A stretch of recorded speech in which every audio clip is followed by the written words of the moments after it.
Hello, welcome to another episode of The Clueless Mum. Firstly, I just want to take a moment to say thank you. You guys are bloomin' brilliant.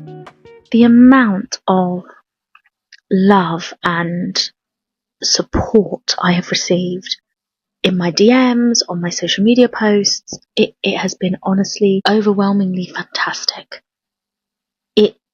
And I know this sounds a bit strange, but it makes me feel so good knowing that you guys are going through the same. I don't want you to go through the same, but knowing someone else is experiencing exactly the same behaviour, exactly the same ups and downs, exactly the same emotional, because you think it's just you, and I'm like, am I the freak? And actually, it seems pretty normal. And so that has helped with my mental health, definitely, because I'm like, okay, we're normal, we're good. Because all of you are like, hard relate, and I'm like, thank goodness. So it's been wonderful, and I'm really excited to grow this community even more. I really feel like the support network that we've got amongst parents and even non-parents. I've had messages from people that don't have children being like, it's a great listen and it's really informative, and actually it's the most real podcast they've listened to about parenting, and that makes me feel really proud too, because I'm just sharing my story. I'm just telling you guys what's occurring. And that's what it is. So I'm really happy that it seems that you guys really like it, and hopefully we can grow and build and become just, I don't know, normalize parenting and the realness of it. It's not all, gorgeousness and, freshly baked bread and homeschooling and all the lovely things and butterflies and farms. It's going through the trenches. It's crying. It's depletion. It's exhaustion. It is trying to navigate gentle parenting, not gentle parenting, disciplining, all the things, whilst trying to keep your marbles.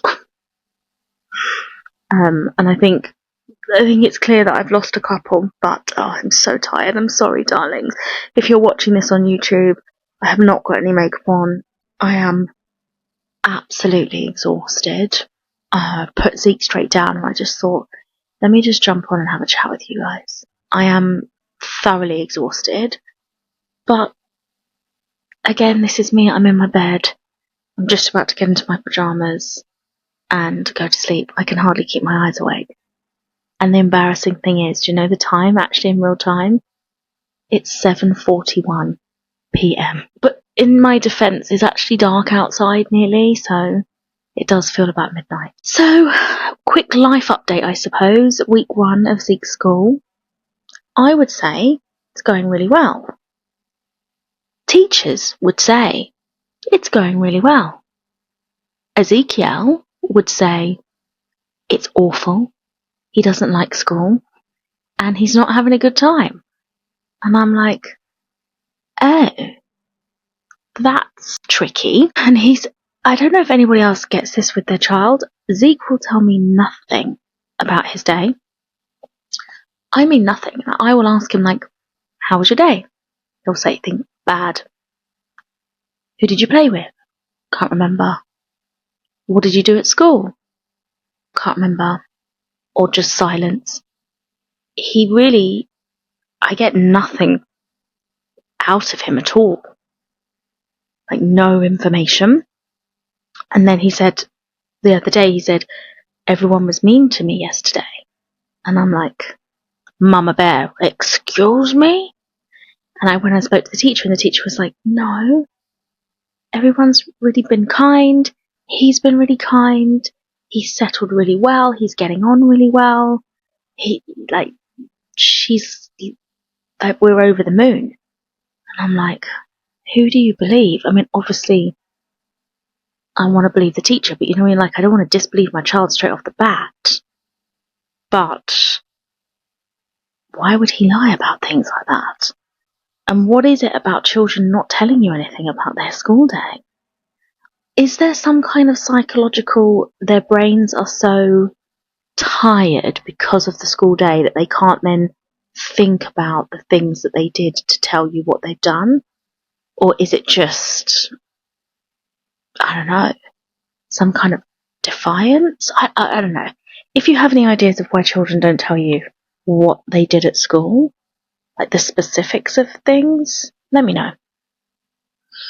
We had like a parents' information evening yesterday, and when we went into the classroom, they'd all done self-portraits, and and there's like loads of things happening and loads of different things that he likes. Apparently he really likes doing the crafts, which he loves crafts at home, so that makes sense.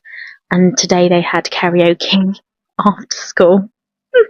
They had like a little karaoke session while they were waiting for the parents to pick the kids up, which he loved, obviously. He's such a showman. So I feel like he's getting on really well, but when I ask him, he'll give me thumbs down. And I'm like, so any advice on that situation would be good. But I definitely feel like we're settling. I definitely feel like we're settling down. Things are a little bit, I mean, this is his first full week. He started last week, but that was only for like 4 days. So this is his first full week. So tomorrow may be a struggle because he's not used to doing anything for 5 days. Even at nursery, he didn't do 5 days a week. So we'll see how it goes tomorrow. Hopefully it goes well. It's really difficult to juggle everything, but I must say this week, when I talk about settling, I feel like I'm getting back into a routine. This transition has been so difficult for me, and I wasn't expecting that. Going back into work has been a bit of a culture shock. I went to my first event in London this week.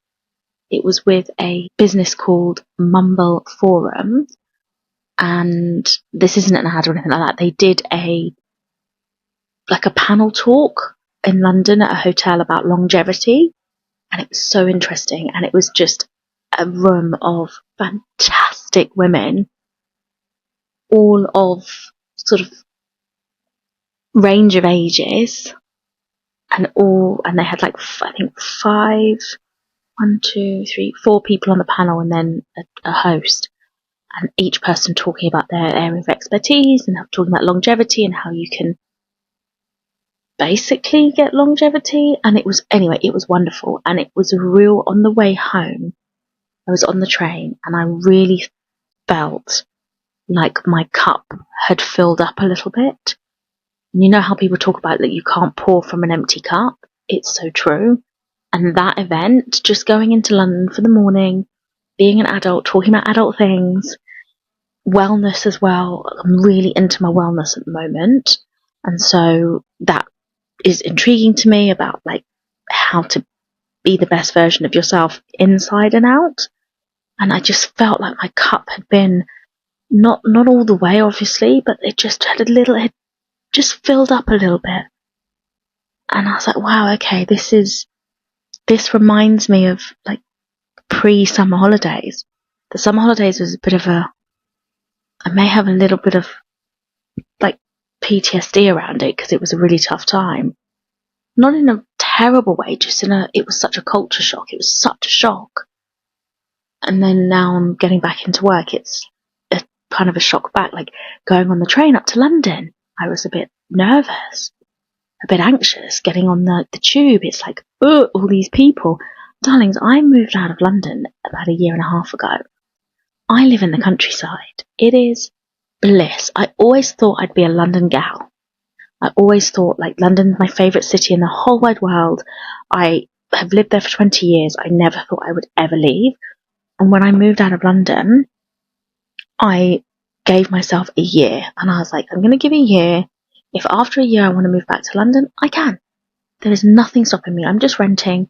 There's nothing stopping me moving back, so I might as well take the plunge, move to the countryside, and then see how it goes. I love it. I am so happy. Right now, if you asked me to move back into London tomorrow, I would not do it. Which, coming from the woman who was obsessed with London, blows my mind. Absolutely blows my mind. I never thought in a million years that I would say, I can't see myself moving back to London.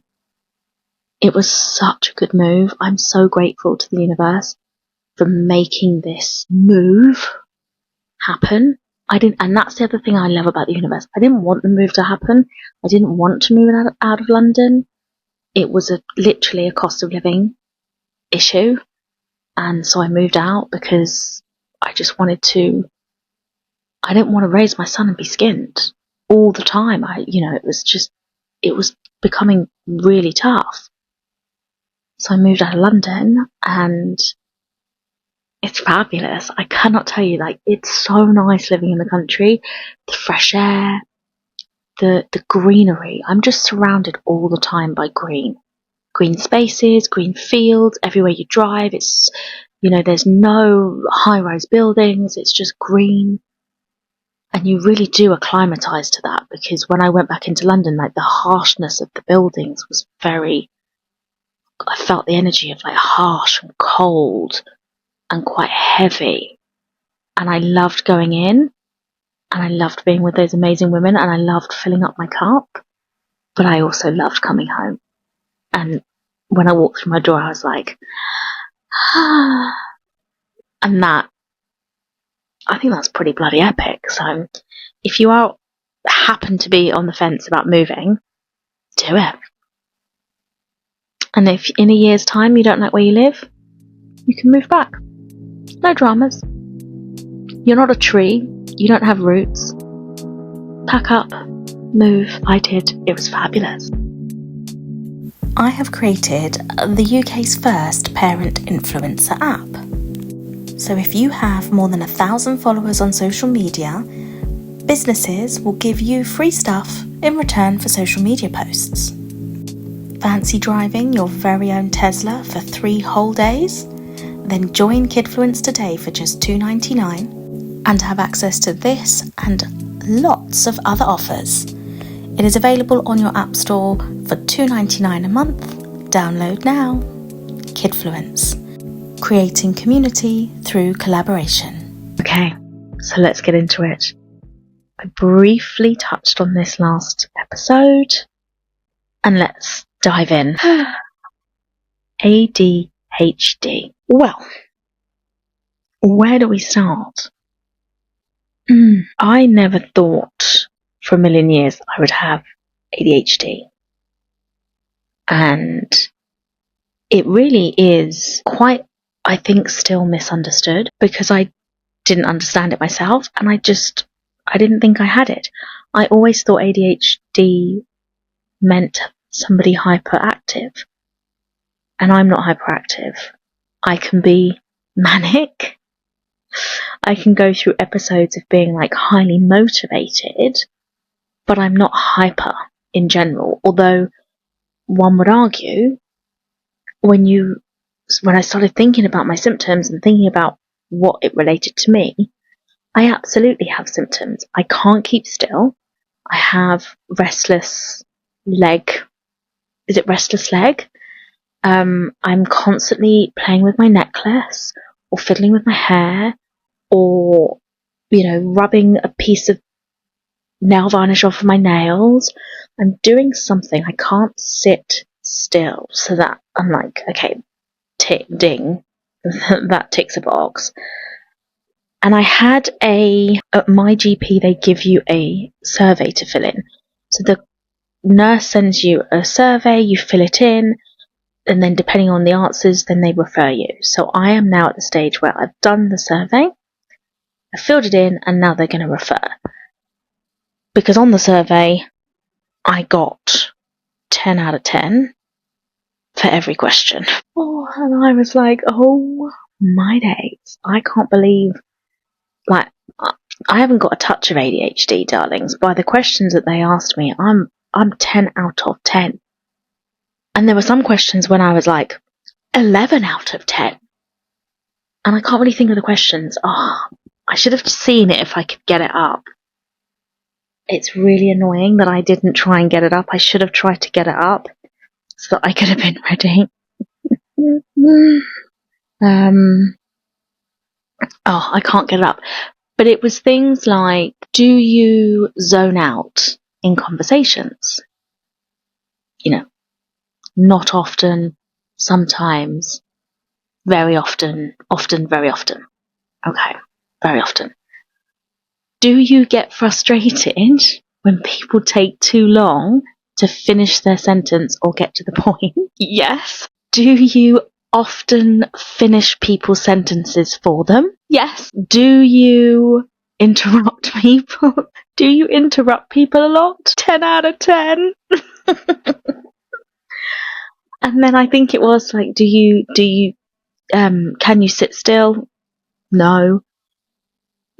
Do you have any kind of sensory issues? And I'm like, yeah, I can't stand loud anything. Loud music, loud talking, loud eating gives me like a rage. There's actual like physical rage that flows through my body.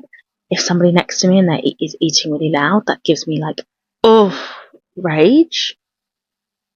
I can't like have my hair. It's very rare that I'll have my hair down. I've got my hair down now, but already I'm like playing with it. I'm tucking it behind my ear. I hate my hair being like in my face or over my eyes in any way. So I often wear my hair back. It's rare that I wear it down. What else? Smells. I have a really sensitive sense of smell, and I can smell like things that other people don't smell straight away, certainly. And I'm like, ew. Hate musky perfume. It actually like gets me in the throat. I can't breathe. It dries my throat out. I hate the smell. And it's a really, like, it's, to me, it smells like dead body. Like, like charity shop smells. Anyone that wears like that type of oud or musk, I'm like, I can't go near them. I'm like, I'm so sorry. People that tap you when they talk, some people like tap you or touch you when they talk. I'm like, okay, don't touch me. I'm listening to you. You don't have to touch me to get my attention. I'm here. I'm listening. Well, I'm not 100% listening. I'm waiting for you to hurry up so I can interrupt you. But I'm trying to listen. And so, yeah, anyway, I did my ADHD assessment and I basically got 10 out of 10 across the board. So I think it's fair to say I have to wait for an official diagnosis, but I think it's fair to say your girl's got ADHD. I'm reading a book at the moment about ADHD, so that's quite good. I'm trying to get some knowledge around it, and I'm really trying to factor in lifestyle, because I heard that lifestyle is a big component in the flare up of your symptoms. And obviously stress, and this period has been very stressful, and so obviously that makes sense that my sort of ADHD symptoms now are becoming uncopable. Is that a word? Yeah, I'm like the coping mechanisms and the way that I managed in the past are not working. And so therefore I either need new coping mechanisms or just some support, really. So I'm reading a book on it at the moment. I'm going to listen to some like TED Talks and do some research about how, is there a way to heal it naturally? I know that obviously lifestyle is a big part of it. So I'm, sticking with my lifestyle wellness journey. But if anybody's got any hints or tips about ADHD, let me know. I'm literally new. I don't know anything about it. Obviously my phone's been listening to me because I've been getting ADHD videos on my TikTok. So I'm kind of learning through TikTok. Isn't that crazy in this day and age? I'm 42 years old and I'm learning about my health on TikTok. But I suppose this is the world we live in now. So please, yeah, that to me it's super helpful this week. If you could please give me some advice on ADHD. How do you manage it? What coping mechanisms do you have? Do you have any good books or literature or like YouTube videos or anybody to follow on social media that's really good talking about it. And I don't mean, like, I see so many videos of like symptoms of ADHD. I don't need that. I need solutions. There's loads of viral videos about, do you leave cupboard doors open? I'm like, yes. But I'm like, well, how do you manage that? So any accounts that can help me manage my symptoms would be really helpful. Is there any foods, any dietary things, any supplements that help? I'm wondering if like bone broth is really good. And then medication. Are you guys on medication? What medication? How have you found being on medication? I'm not a massive fan of Western medication. I think that for acute illnesses, like, fantastic. Western medication is life-saving. You fall over and break your leg, it's amazing. You get stung by a bee and you need an EpiPen, amazing. But for chronic illness, I try and go down a more holistic route if possible. But all this is new to me, so I'm kind of willing to try meds if I do some research and get some good feedback. So please tell me if you're on any medication for ADHD, and also, is it ADHD? I've been reading that there's other things that can be diagnosed or misdiagnosed as ADHD, but actually you have another condition. Again, there was a guy on TikTok, and he was like, 90% of his patients do not have ADHD. They have something to do with their eyes, like misaligned eyes. And so because their eyes are misaligned, and the eyes like vibrating in the socket, I don't know what, something. Basically, it mimics ADHD symptoms.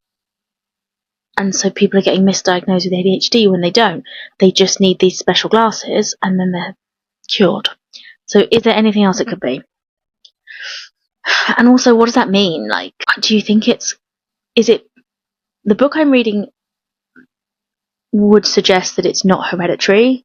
It's that you can give it to your children, not by genes, but by actions. So an ADHD person or an ADHD